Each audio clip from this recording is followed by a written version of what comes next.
Louvado seja o nome do Senhor, cumprimento a todos com a paz do Senhor. Cumprimento você, meu querido internauta, que nos acompanha nesse momento. Que Deus abençoe a sua vida desde já. Faço o apelo que você permaneça conosco até o final dessa transmissão, até o final desta live, porque, sem sombra de dúvida, você terá momentos abençoadores para a sua vida e para a sua vida espiritual. Amém? Bom dia a todos também aqui, a paz do Senhor. Hoje nós iremos lecionar a lição de número 6, concluindo a Epístola de Paulo aos Gálatas. Essa revista, na verdade, no geral, na verdade, um importante manual para você que diz, eu tenho dificuldade em entender, em compreender, em colocar em prática o ensinamento. Essa revista, para você que ainda não tem, faça o possível para adquirir, porque nesta revista você vai estar tendo um manual completo para você estar conhecendo o livro de Gálatas, a Epístola de Paulo aos Gálatas, a Epístola de Paulo aos Efésios e a Tito. Então, é um excelente manual para todos nós. E para nós que temos ela, fazemos o bom uso. Então, para nós não perdermos tempo, a nossa lição fala sobre as marcas de Cristo na vida do cristão. Isto é, na vida de todos nós. A nossa introdução ela fala da seguinte forma. Na verdade, eu gostaria também de fazer ênfase aqui, a verdade prática que diz: o que importa é ser uma nova criatura e viver evidenciando as marcas de Cristo em nossa vida. O que importa é ser uma nova criatura e viver evidenciando as marcas de Cristo em nossa vida. Eu posso fazer o que eu quiser, eu posso ter a vida que eu quiser ter, eu posso fazer aqui, fazer aquilo, fazer aquilo outro, ser isso, ser aquilo outro, mas se eu não for uma nova criatura e tiver evidências das marcas de Cristo na minha vida, nada vale. Então, o importante, como diz a verdade prática, o que importa é ser uma nova criatura e viver as marcas de Cristo na nossa vida. Isso é o importante. Amém? A nossa introdução diz: o apóstolo faz o fechamento da carta, falando sobre os resultados que a vida no Espírito produz no viver diário do cristão. Estudaremos, portanto, eu acho interessante a gente frisar aqui essa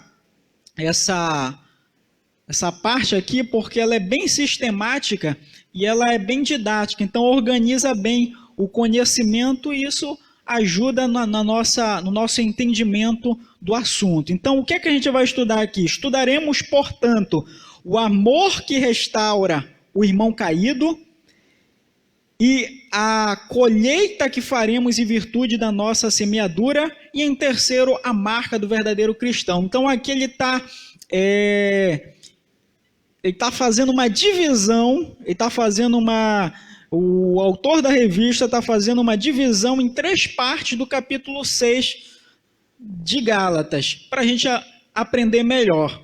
Um mapa, quando você vai pegar um mapa, cada vez que você aproxima, você vê uma coisa mais nítida, e cada vez que você aproxima, você entende mais. Então, a palavra do Senhor, um texto, é como se fosse um mapa. Cada vez que você divide e se reserva em estudar cada parte, você consegue compreender e organizar aquele ensinamento. Então, o ponto 1 da nossa lição fala o amor que ajuda e restaura.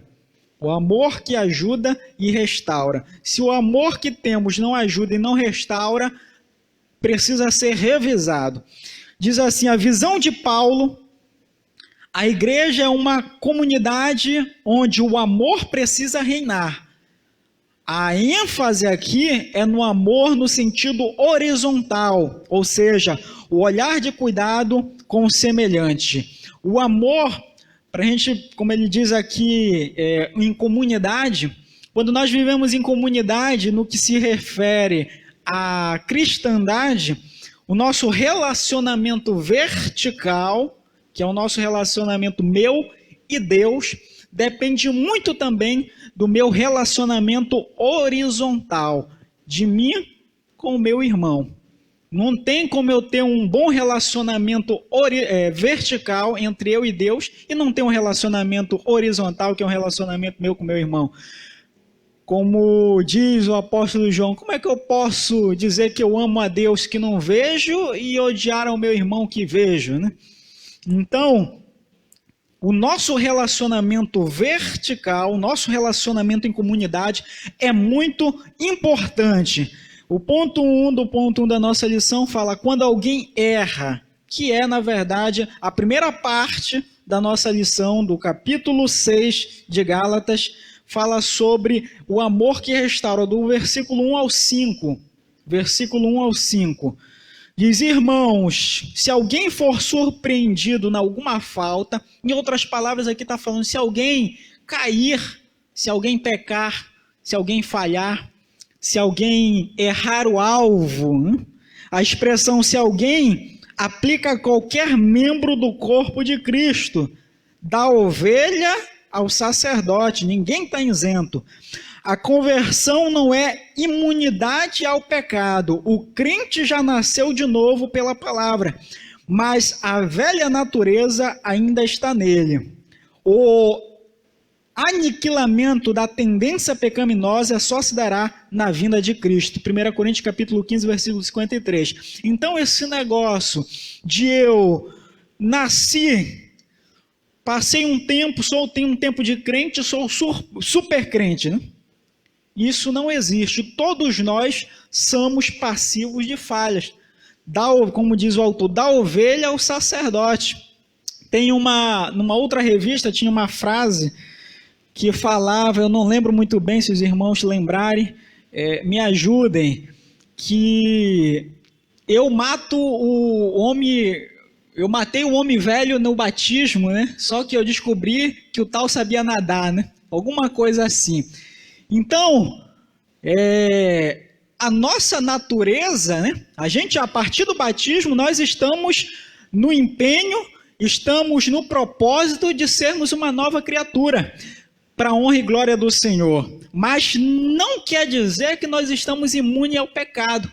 A todos os momentos, nós podemos cair, nós podemos falhar, nós podemos se desviar do alvo, como diz o Paulo, se alguém for surpreendido em alguma falha.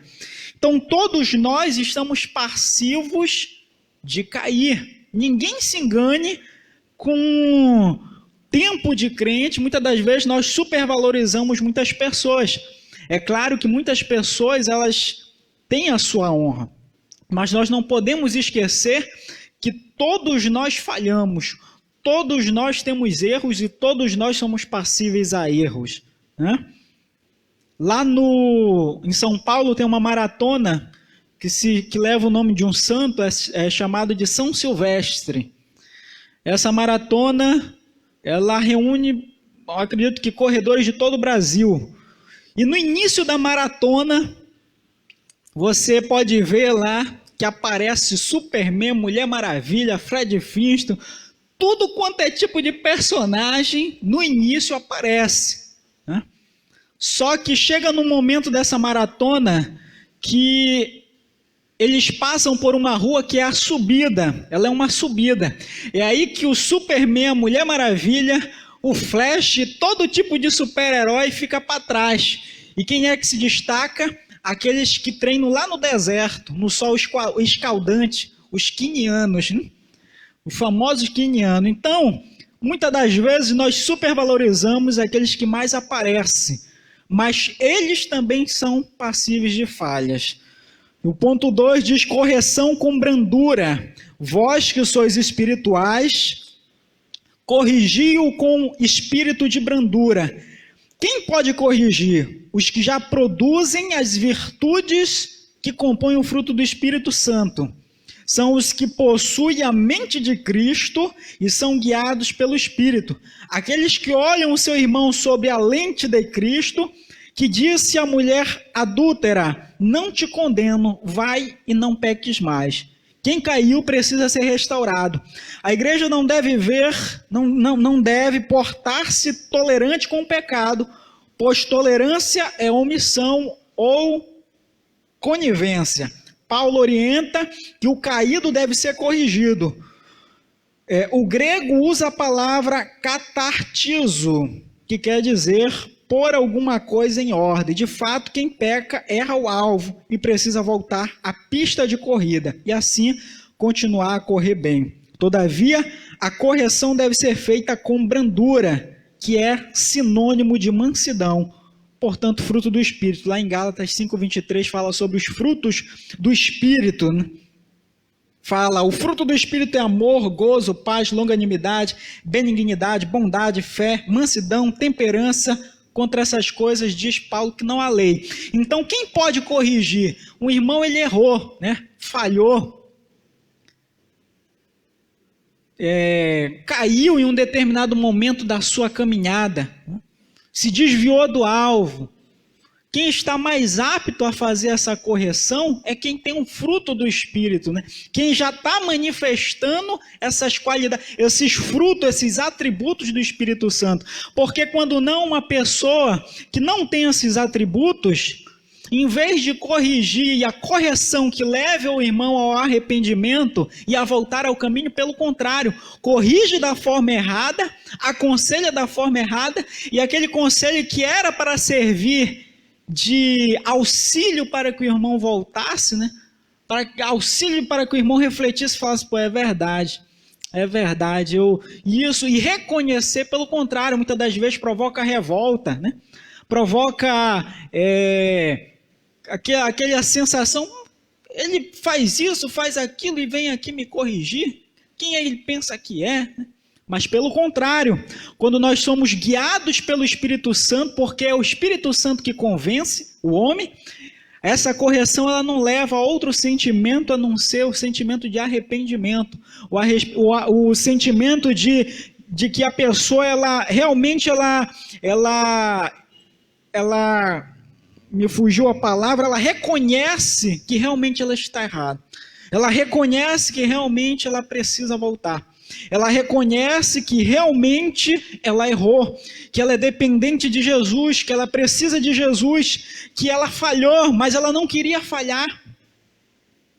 Isto são as palavras corretas no geral, e só o Espírito Santo para nos capacitar para sermos brandos, para sermos longânimos, para usar as palavras corretas, para que o nosso irmão não haja de uma forma que nós venhamos contribuir para a sua saída, mas pelo contrário, nós venhamos ser cooperadores para a sua volta, para o seu alicerce, né? Louvado seja o nome do Senhor. Porém, o que não pode faltar é a correção. Paulo ele adverte que seja corrigido. Nós não podemos ser coniventes com o pecado, não podemos ser coniventes com o erro. Essa semana,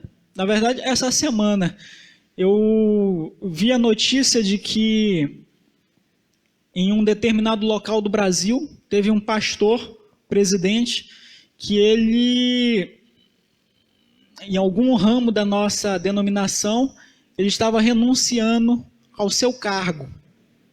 Ele entregou a sua credencial e havia algumas acusações sobre ele, e ele também havia algumas insatisfações quanto àquilo que ele via de errado, e ele, não concordando com o que estava sendo estabelecido, ele tomou a decisão de não continuar naquela obra. E ele tomou a decisão de não mais participar do ministério e entregou as suas credenciais. Muitas das vezes nós precisamos não ser coniventes, não ser participantes das coisas que são erradas. Nós não podemos ver o erro e não fazer nada. Nós não podemos ser omissos ao erro. A omissão, ela é um pecado. O pecado teve um sacerdote chamado Eli.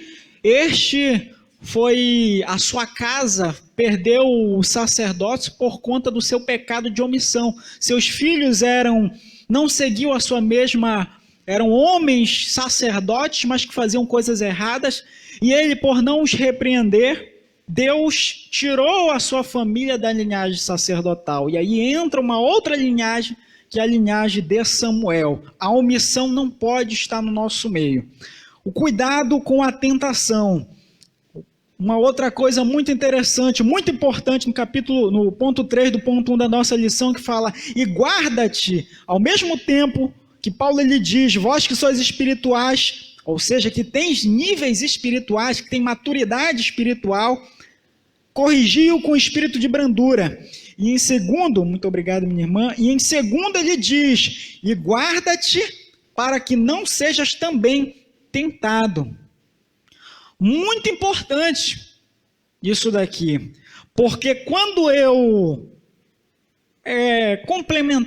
quando um irmão ele cai em algum erro, né? O irmão comete alguma falha, muitas das vezes nós olhamos, né, com um olhar, digamos assim, dizendo de forma silenciosa, eu jamais cometeria tal coisa, eu jamais praticaria tal ato, eu jamais faria tal coisa. E muitas das vezes o mundo dá muita volta, irmão. O mundo ele é uma roda gigante. Ora nós estamos em cima, ora nós estamos embaixo. Então o mundo dá muita volta. Então Paulo ele nos adverte para que tomemos cuidado, para que nós venhamos nos guardar. Guardar é proteger, guardar é zelar, guardar é esconder. Nós precisamos nos guardar, nos proteger de não sermos também tentados, de também não cair na verdade, em 1 Coríntios, capítulo 10, versículo 12, Paulo ele diz que aquele que está em pé, cuide para que não caia. Eu que estou em pé, eu tenho que ter cuidado para que eu não venha me prostrar. Eu que estou em pé, pelo contrário, tem que ter um nível maior de vigilância.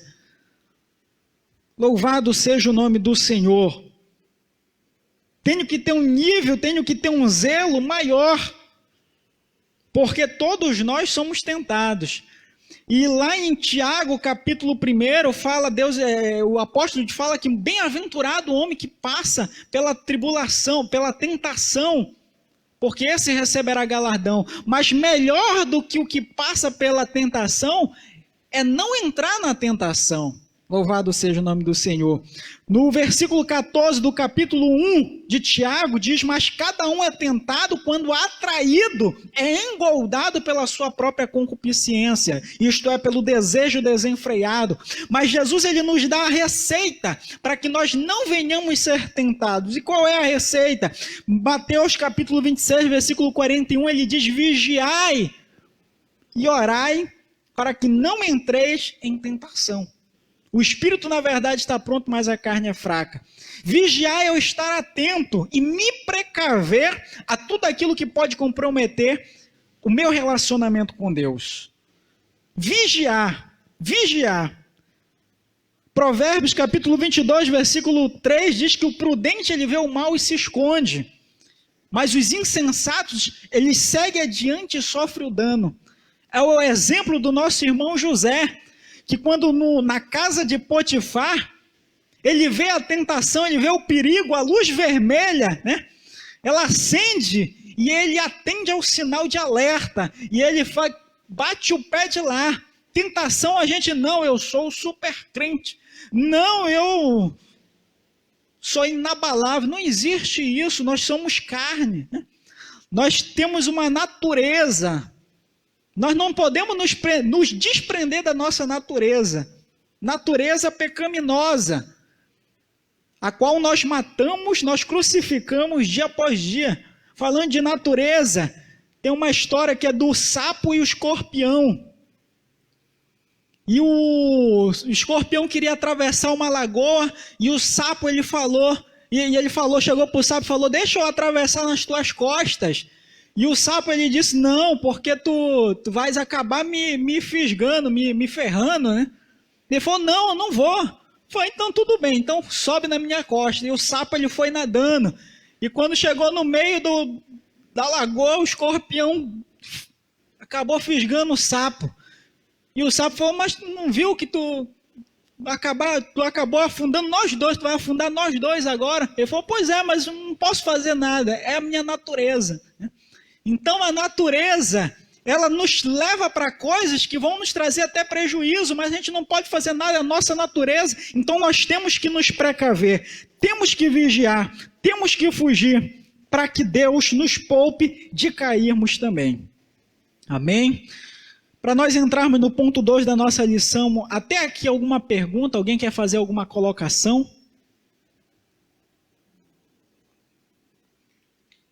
O ponto 2 da nossa lição diz sobre a lei da semeadura. Isso daqui, Paulo, ele já entra nesse assunto a partir do versículo 6 do capítulo 6 de Gálatas, que diz, Paulo faz um contraste entre o que se produz na carne e a frutificação no Espírito. Colhemos o que semeamos. Não vos enganeis, de Deus não se zomba, pois aquilo que o homem semear, isso também ceifará. Tudo o que plantarmos, nós colhemos. O homem é livre para escolher, mas não é livre para colher as consequências do que colhe. Esta é a lei da causa e efeito. Colhemos exatamente a mesma natureza daquilo que semeamos. Uma árvore má não dá frutos bons. Em termos de qualidade, colhemos mais do que semeamos. Há uma multiplicação na colheita. Quem semeia ventos, colhe tempestades. Querer subverter esse princípio é tentar zombar de Deus. Eu pensar que eu vou fazer uma coisa e não terei resultado, e não terei o resultado daquela minha ação, é o querer zombar de Deus, né? É o querer, eu não levar a sério aquilo que a palavra de Deus estabelece. Deus, ele trabalha com alguns princípios e regras que regem o universo. O homem pode ter uma vida totalmente desorganizada, mas o universo, a vida, o cosmos, tudo segue uma organização, tudo segue uma regra, tudo está bem organizado pelas leis que Deus criou e rege todo o universo. Uma delas é a lei da semeadura. Tudo que o homem semear, ele vai colher. Quando Paulo ele diz, semear na carne ou no espírito, versículo 6, versículo 8, porque o que semeia para a sua própria carne, colherá corrupção, mas o que semeia para o Espírito, do Espírito colherá a vida eterna. Paulo retoma dois elementos citados em seus embates com os legalistas, quais sejam a carne e o Espírito. Semear para a carne significa dar condições para a velha natureza se expressar livremente, enquanto semear no Espírito significa submeter-se ao Espírito para que ele expresse suas virtudes e poder como quer. Quando eu semeio na carne, quando é que eu semeio na carne? Quando eu mais valorizo as coisas terrenas, quando eu valorizo, quando eu dou ênfase, quando eu dou espaço para as coisas carnais, quando eu faço coisas que não agradam a Deus, eu estou semeando na carne. A Bíblia nos adverte que colheremos corrupção, mas o que semeia no Espírito, isto é, aquele que dá lugar para o Espírito, colherá a vida eterna. Porque o que semeia no Espírito, isto é, aquele que deixa o Espírito lançar a semente em si, o que é que ele vai colher? Os frutos do Espírito. que eu citei ainda agora, aqui em Gálatas capítulo 5, versículo 22, amor, gozo, paz, longanimidade, benignidade, bondade, fé, mansidão, temperança. Quando nós damos lugar, o Espírito Santo ele brota tudo isso nas nossas vidas. Quando nós semeamos no Espírito, nós vamos colher todas essas coisas. Tudo isso aqui nos traz resultados extraordinários para a nossa vida.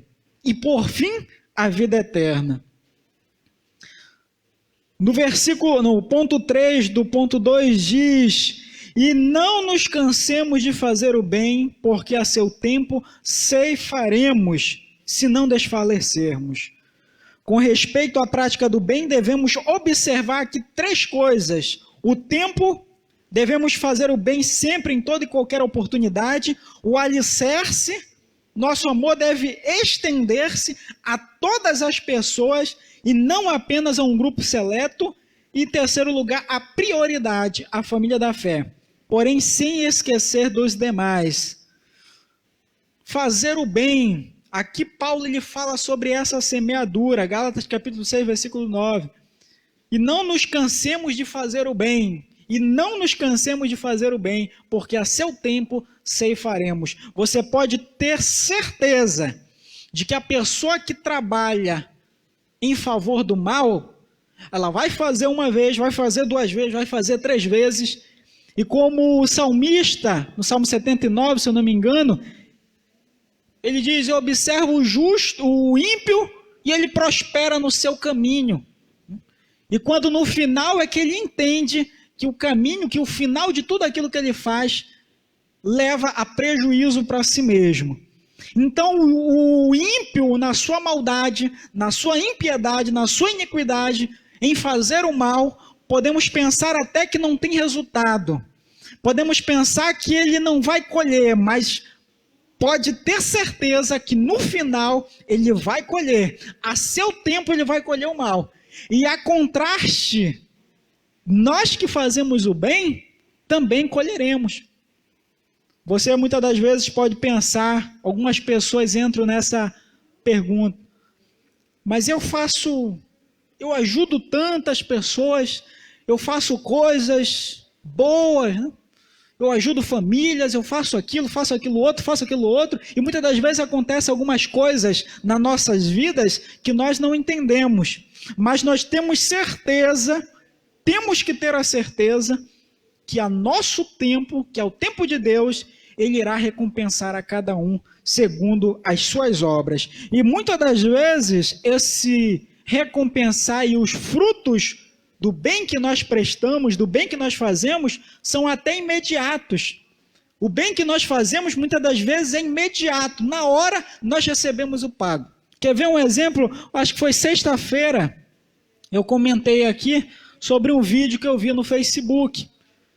Eu vi um vídeo muito interessante, muito impactante, que falou muito comigo. Eu tive que compartilhar com a minha esposa. Compartilhei também, se eu não me engano, foi com o pastor José Ailton, onde um jovem, um motoboy, né, que estava fazendo a sua entrega de aplicativo, ele é parado numa blitz.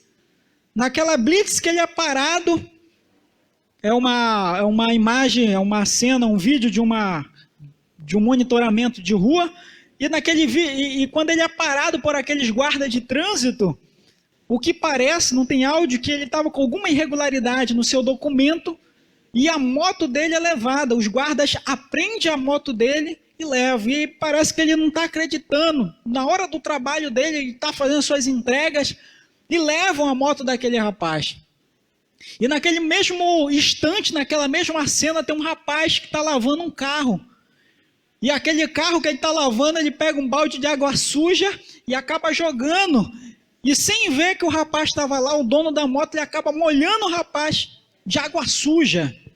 Já não bastava ter levado a moto dele, já não bastava ele ter levado um banho de água suja, e quando ele vai fazer a entrega daquela comida, a moça não recebe a comida. Não sei se foi pelo prazo que demorou, se foi porque estava tudo molhado, ela não recebe a entrega.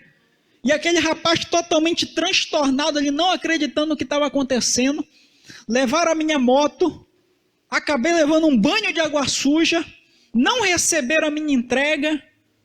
Ele devia estar pensando, é o pior dia da minha vida. Mas um pouco lá perto dele estava um rapaz com o seu filho, que era morador de rua. Estava lá, e ele vendo tudo aquilo lá, ele chega com o rapaz, não sei se ele pede comida, ou se ele vai falar alguma coisa para ele. Só sei que ele não dá trela, ele faz gesto, fala, não, sai daqui, eu não quero saber. Era o pior dia para ele. E ele não vê que tinha uma criança que estava com aquele rapaz mais além. E quando ele está lá meditando naqueles momentos drásticos, né, que está acontecendo com ele, ele vê o morador de rua com a criança lá. E ele pega aquela encomenda, né, aquela entrega que ele ia fazer e leva até aquele morador de rua. E naquele momento que ele faz aquele ato, né, de bondade, de caridade, de amor, de compaixão, tudo muda naquele cenário. Os policiais que estavam vendo a ação dele devolvem a sua moto. A mulher que provavelmente estava vendo pela câmera de vigilância da sua residência, vai lá, estava vendo também a ação dele, vai lá e paga a entrega que ele não tinha realizado, mesmo ela não recebendo, mas ela paga. E os guardas devolvem a moto do rapaz. Louvado seja o nome do Senhor. Então, muitas das vezes, o resultado da nossa semeadura do bem são até imediatos. Outros podem até demorar, mas a gente vai colher os frutos das nossas ações boas. Louvado seja o nome do Senhor. Em terceiro lugar, o ponto 3 da nossa lição, Paulo ele fala do versículo 11 até o versículo 18 sobre as marcas de Cristo que ele traz na pele. Ele diz, Paulo termina a carta com letras grandes, capítulo 6, versículo 11, ele diz, vede com que grandes letras vos escrevi por minha mão. Aqui muito interessante é que isso pode indicar pelo menos 3 coisas. Primeiro, que era um indício de uma doença de Paulo, problema na sua visão. Em segundo lugar, é que quem escrevia as cartas de Paulo era uma outra pessoa, mas agora ele próprio está escrevendo, né, essa parte da carta. E em terceiro lugar, é que ele está escrevendo por letras grandes, por conta da ênfase que ele quer dar a essa passagem. Ou seja, eu estou escrevendo normal uma carta, mas em um determinado trecho eu começo a escrever com letras maiúsculas. Eu quero chamar a atenção para aquele conteúdo que eu estou escrevendo com letras maiúsculas. É igual o tema aqui da nossa lição. Como ele quer destacar essa parte, ela está com letras maiores. Então, essas 3 coisas nós podemos observar no versículo 11 do capítulo 6. Paulo ele fala que ele vede com que grandes letras vos escrevi por minha mão. E é sobre o assunto que ele trata. Os que se gloriam na carne, todos os que querem ostentar-se na carne, esses vos constrangem a vós circuncidardes, somente para não serem perseguidos por causa da cruz de Cristo. Paulo acusa os judaizantes de possuírem uma fé de aparência, usando a circuncisão para fugir da possível perseguição. Eles não guardavam de fato a lei, mas usavam o ritual para uma exibição carnal, sem nenhum compromisso real com Deus. O verdadeiro cristão exerce a fé e paga qualquer preço por isso.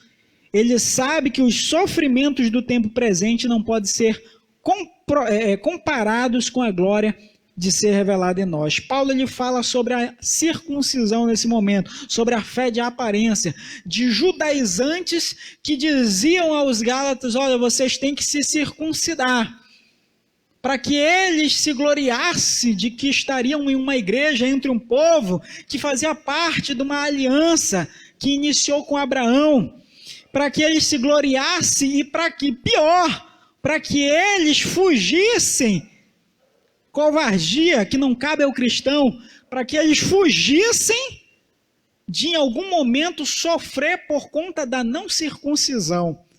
E sendo que, uma vez que Cristo, a circuncisão foi uma aliança que Deus fez com Abraão. E em Cristo há uma nova aliança. Louvado seja o nome do Senhor. Há uma nova aliança. Essa nova aliança, ela já não cabe, já não dá mais espaço a uma antiga aliança, porque não foi suficiente, não deu todos os aparatos necessários para que salvasse o homem. Pelo contrário, a aliança de Cristo, que é no seu sangue, esta sim foi única e suficiente para a salvação do homem. Então Paulo ele diz que ele alerta os Gálatas que eles não vivam uma fé de aparência, de gloriar-se de aparência, de ser circuncidado ou não. Muitas das vezes, muitas pessoas vivem apenas de aparência. Muitas pessoas vivem apenas de coisas superficiais, mas não têm a essência. Não tem a essência, não tem a profundidade. Nós temos que fugir disso, de aparência. Pelo contrário, nós temos que lutar para viver uma vida autêntica, para viver uma vida cristã autêntica. O evangelho, muitas das vezes, ele está sendo maquiado, ele está sendo camuflado, dado uma visão que, na verdade, não é. E, pelo contrário, nós temos que lutar para demonstrar um evangelho autêntico. Quando é que nós demonstramos o evangelho autêntico? Lá na nossa casa, lá na nossa rua, lá no nosso trabalho, lá no nosso convívio, nas nossas redes sociais, nos nossos perfis. Quando nós temos o evangelho autêntico, em nenhum momento nós fugimos da responsabilidade que o evangelho nos obriga, das responsabilidades que o evangelho nos cobra. E o que é que o evangelho nos cobra? Que, se possível, nós sofreremos em favor do evangelho. Louvado seja o nome do Senhor. Gloriar-se na cruz. Paulo ele diz, se alguém tem que se gloriar, que seja na cruz de Cristo, mas longe esteja de mim gloriar-me, senão na cruz de nosso Senhor Jesus Cristo, pela qual o mundo está crucificado para mim e eu para o mundo. Gloriar-se na cruz, o autor faz uma pergunta, né? A ufania é o estado de espírito de quem está a gloriar-se, né? A Bíblia só aprova a ufania não resultante de orgulho pessoal. O Dr. R.N. Champlin, que é Norman Champlin, né, o grande teólogo, defende que existe uma forma legítima de orgulho, a saber, quando a porção superior do crente se identifica de tal modo com Cristo que gloriar-se nessa porção é uma realização. É ao mesmo tempo gloriar-se em Cristo por tratar-se de algo plenamente espiritual. Em Jeremias capítulo 9, versículo 23, para nós entendermos um pouco mais sobre isso, diz assim: assim diz o Senhor, não se glorie o sábio na sua sabedoria, nem se glorie o forte na sua força, não se glorie o rico nas suas riquezas, mas o que se gloriar, glorie-se nisto, em me entender e me conhecer que eu sou um Senhor, que faço beneficência, juízo e justiça na terra, porque destas coisas me agrado, diz o Senhor. Gloriar-se para o homem, Deus permite nisso, em gloriar, em conhecer ao Senhor. Muitas das vezes nos gloriamos de coisas fúteis, de coisas sem valor, né? Paulo ele diz que tanto a circuncisão quanto a incircuncisão não tem valor algum. Não tem valor algum. Agora, o que tem valor, como diz a nossa verdade prática, o que importa, isto é, o que tem valor é ser uma nova criatura. Quando eu sou uma nova criatura, eu tenho uma mente nova, renovada, uma mente que glorifica a Cristo, uma mente que não tem mais os vícios do mundo, uma mente que não traz mais comigo as coisas, as artimanhas que o mundo produz em nós. Pelo contrário, eu tenho agora uma mente santa, eu tenho uma mente incontaminada, eu tenho uma mente com novos pensamentos, eu tenho uma mente que traz coisas novas, uma mente que é edificante. Louvado seja o nome do Senhor. Eu tenho uma mente que conhece ao Senhor. Louvado seja o nome do Senhor. É nisso que o homem pode se gloriar, é nisso que Deus lhe permite, em conhecer ao Senhor, porque isso sim é um grande privilégio para nós, conhecermos ao Senhor. Louvado seja o nome do Senhor. No ponto 3 da nossa lição, ponto 3 do ponto 3, as marcas de Cristo. Quanto ao mais, ninguém me moleste, porque eu trago no corpo as marcas de Jesus. A morte substitutiva de Cristo teve o propósito de transformar criaturas em filhos. Lá em João capítulo 1, fala sobre que, mas aos que creem no nome de Cristo, ganharam o poder de serem chamados filho de Deus. Ser circuncidado ou incircunciso não prova nenhuma mudança espiritual, mas a cruz de Cristo produz as marcas de Cristo no corpo e na alma. Sendo assim, faz sentido a bênção final. A graça do nosso Senhor Jesus Cristo seja, irmãos, com o vosso espírito.